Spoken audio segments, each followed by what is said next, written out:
बहु वर्ष पूर्वे एक गाँव में जड़े वृद्ध चाषी रहुथिले। से बहुत परिश्रमी थिले एवं निजर बिलबाड़ी काम करी बेस सुखरे चलुथिले। किंतु तांकर चारोटी पुओ बहुत अलसुआ थिले। सेमाने कौनसी काम न करी केवल खाई पी समय काटुथिले। वृद्ध चाषी को सबुबेले एही चिंता घारुथिला जे तांको परे तांको पुओ माने किपरि चलिबे। एमिति दिन पर दिन बीती चलिला। दिने वृद्ध चाषी जनक बहुत असुस्थ होई पड़िले। से बुझी पारिले जे तांकर शेष समय निकट होई गलानी। से निजर चारि पुओंकु पाखकु डाकी कहिले, पुओ माने मु हुए तो आउ अधिक दिन बंचिबी नाही।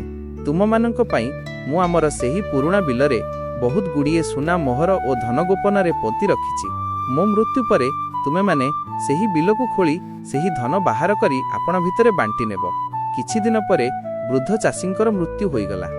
बापांको शुद्धिक्रिया सरिबा परे चारि पुओ सुना मोहर पाइबा आशारे बिलकु गले। सेमाने दिन राति एक करी संपूर्ण बिलकु गभीर भाबरे खोली पकाइले।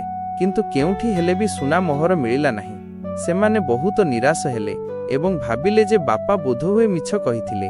सेही समय रे गाँर जणे वयस्क व्यक्ति सेही बाट देई जाउथिले। से एई चारि भाईंकु देखि घटना विषय रे पचारिले। सबु कथा सुनिबा परे वयस्क मौसा जनक जानिगले जे सेमानंक बापा केउ सुना मोहर विषय रे कहिसंती एवं से सेही चारि भाईंकु कहिले, आरे पिला माने सुना न मिलिला नाही। जेहेतु तुमे माने एते परिश्रम करी बिलकु एते सुंदर भाबरे खोली सारिछ, तेबे सेथिरे किछि धान बिहन बुणी दियो। भाई माने मन दुखरे सेही बिलरे बिहन बुणिले।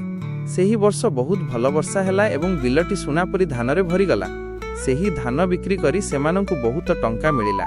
सेतेबेले सेमाने बुझी पारिले जे बापा केउ धन विषय रे कहुथिले। प्रकृतरे पता होइथिबा सुना मोहर किछि नथिला, बरं परिश्रम ही थिला प्रकृत धन। तेबे आमे एथिरु कोन शिखिले?